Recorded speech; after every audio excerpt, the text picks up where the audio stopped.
અરે વરુણ બેટા, જરા 2000 રૂપિયા આપતો, મોહિનીજી પોતાનો દુપટ્ટો સરખો કરતા બોલ્યા. શું થયું મમ્મી? ક્યાંક જઈ રહ્યા છો? વરુણે પૂછ્યું. હા બેટા, હમણાં જ તારી માસીનો ફોન આવ્યો હતો.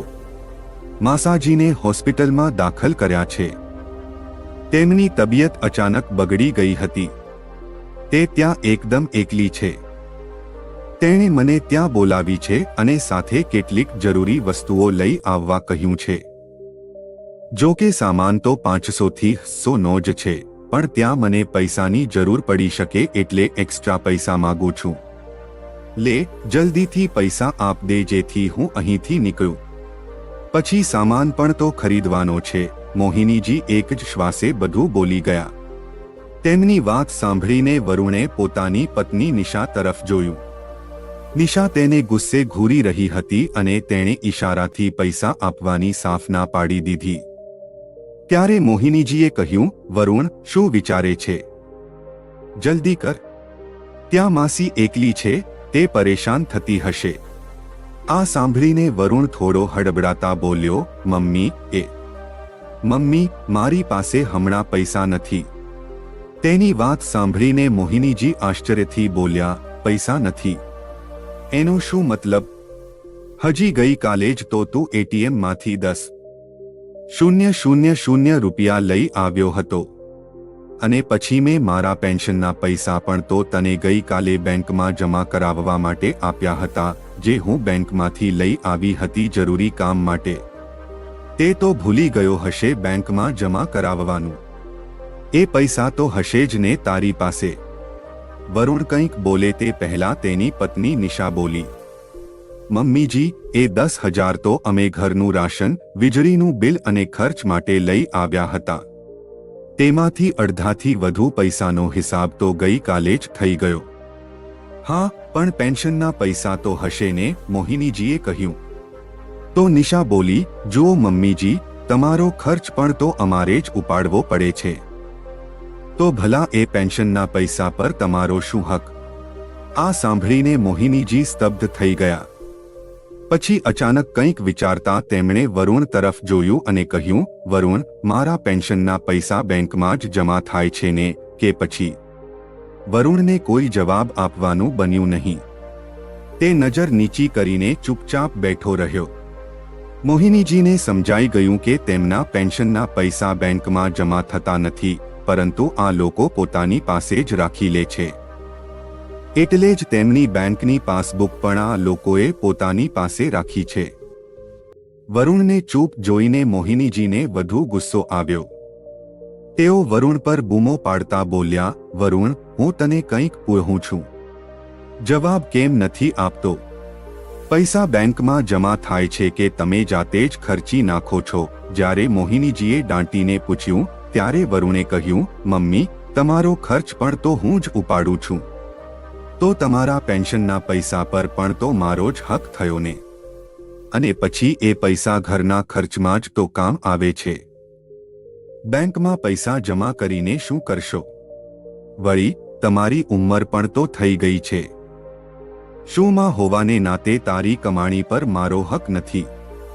જે મારો ખર્ચ પણ તું મારા પેન્શનના પૈસામાંથી લઈ રહ્યો છે, તે પણ ત્યારે જ્યારે તારી કમાણી સારી છે. તો પણ તારી નજર મારા પેન્શનના થોડા 1,000 રૂપિયા પર જ ગઈ. બોલતા બોલતા મોહિનીજીની આંખોમાં આંસુ આવી ગયા. મમ્મીજી, હવે તમે રડવું ધોવું છોડો. અમને ઇમોશનલ બ્લેકમેલ કરવાની જરૂર નથી. વળી આની કમાણી પર તેમના પરિવારનો હક છે, તમારો નહીં. હવે તમે અમારી સાથે રહો છો, તો બદલામાં જો થોડા પૈસા રાખી લીધા તો શું ખોટું કર્યું? નિશાએ મોહિનીજીને કહ્યું. અને ત્યારબાદ વરુણ તરફ વળીને બોલી, હવે તમે બેસીને શું જુઓ છો? તમને કોઈ કામ નથી? ચાલો, તૈયાર થાઓ. મારે માયકે પણ તો જવું છે. આખરે મોહિનીજીને ત્યાં જ બેસી રહેવા દઈને થોડી વાર પછી બંને ઘરેથી નીકળી ગયા. મોહિનીજીની આંખોમાં આંસુ આવી ગયા. તેમને પોતાના દીકરા અને વહુ પર કેટલો વિશ્વાસ હતો, અને આ બંને તેમની પીઠ પાછળ છરો ફેરવી રહ્યા હતા. તેમના માટે આ વાત પર યકીન કરવું મુશ્કેલ હતું. મોહિનીજીના પતિ સરકારી નોકરીમાં હતા. જ્યારે વરુણ પોતાનો અભ્યાસ પૂરો કરી નોકરીની શોધમાં હતો તે જ સમયે એક અકસ્માતમાં તેમના પતિનું અવસાન થઈ ગયું. મોહિનીજી પણ ભણેલા હતા, પરંતુ પોતે નોકરી કરવાને બદલે તેમણે વરુણને અનુકંપા નોકરી અપાવી. આજના જમાનામાં સરકારી નોકરી મેળવવી મુશ્કેલ વાત છે. સાથે જ મોહિનીજીને વિધવા પેન્શન પણ મળતું હતું. ઘરના બધા ખર્ચનો બોજ વરુણે પોતાના ખભે લઈ લીધો હતો, જ્યારે મોહિનીજીના પેન્શનના પૈસા બેંકમાં જમા કરાવી દેતો હતો. વરુણનું શિક્ષણ સારું હતું અને તે મહેનતુ પણ હતો. આ જોઈને તેના માટે રિશ્તા આવવા લાગ્યા હતા. હજી 10 મહિના પહેલા જ નિશા સાથે તેના લગ્ન થયા હતા. લગ્નના 4 મહિના પછી જ વરુણે મોહિનીજીની બેંકની પાસબુક પોતાની પાસે રાખી લીધી હતી, એમ કહીને કે બાર પાસબુક તેમની પાસેથી લેવી પડે છે. પરંતુ મોહિનીજીએ ક્યારેય પાસબુક માગી નહોતી. તેમને પોતાના દીકરા અને વહુ બંને પર ખૂબ ભરોસો હતો. પણ આ ભરોસાનો આવો અંત થશે એવી તેમને આશા નહોતી.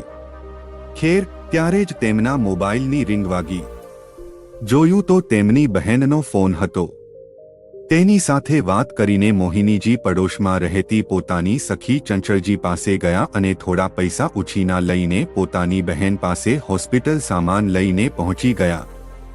ઘરની ચાવી તેમણે ચંચળજીને જ આપી દીધી હતી. સાંજે જ્યારે ઘરે પાછા ફર્યા ત્યાં સુધી દીકરો અને વહુ બંને આવી ગયા હતા. ઘરમાં પ્રવેશતા જ વરુણે પૂછ્યું, મમ્મી, તમે ક્યાં ગયા હતા? તમારી માસી પાસે ગઈ હતી. તેને મારી જરૂર હતી, પણ પૈસા તો તમારી પાસે નહોતા. પછી આમ કેવી રીતે ગયા? નિશાએ વચ્ચે આવીને કહ્યું. ચંચળ પાસેથી થોડા પૈસા ઉછીના લઈને ગઈ હતી. હું તેને પૈસા પાછા આપી દઈશ, પણ તે પહેલા તમે લોકો મારી પાસબુક મને આપી દો, મોહિનીજીએ દૃઢ થતા કહ્યું.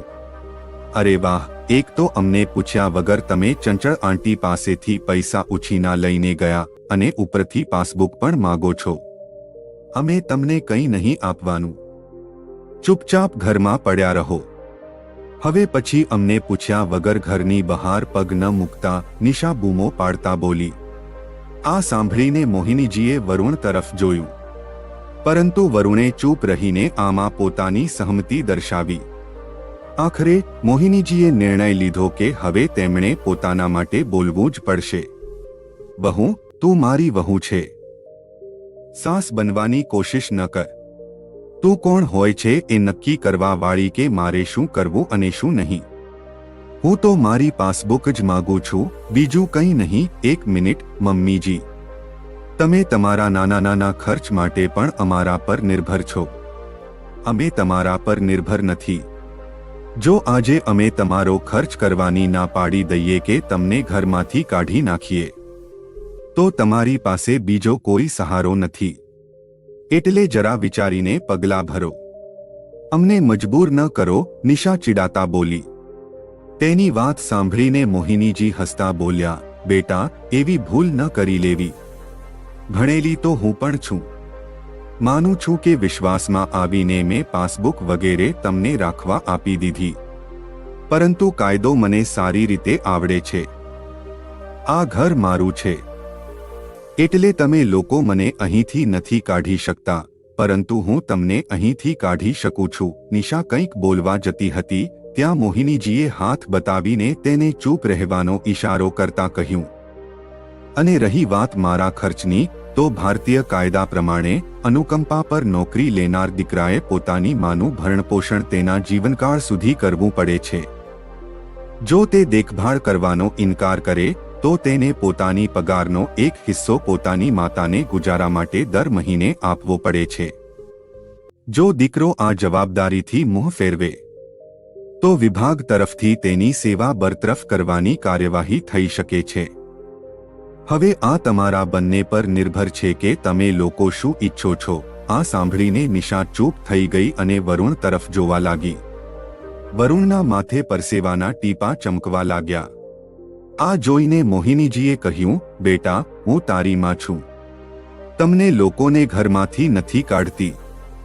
નહીં તો આવી હરકત કર્યા પછી તો તમારું આ ઘરમાં રહેવું બનતું નથી. પણ હા, હવે તમારા પર આંખ બંધ કરીને વિશ્વાસ પણ નથી કરી શકતી. એટલે મારી પાસબુક મને આપી દો. મારું એકાઉન્ટ હું જાતે હેન્ડલ કરી શકું છું. અને જો મારો ખર્ચ કરવામાં તમને કોઈ વાંધો હોય તો દર મહિને એક ફિક્સ રકમ મને ખર્ચ માટે આપી દેજો. અને આ વાત સારી રીતે યાદ રાખજો કે હું આજના જમાનાની માં છું. જો મારા બાળકો પર વિશ્વાસ કરતા આવડે છે તો ભૂલ કરે તો તેમને સજા આપતા પણ આવડે છે. મોહિનીજીની વાત સાંભળીને બંને પાસેથી કંઈ બોલાયું નહીં. આખરે વરુણે મોહિનીજીની પાસબુક તેમને પાછી આપી દીધી. મોહિનીજીએ બેંકમાં લોકર લઈને ઘરના કાગળો અને પોતાના ઘરેણાં તેમાં રાખી દીધા.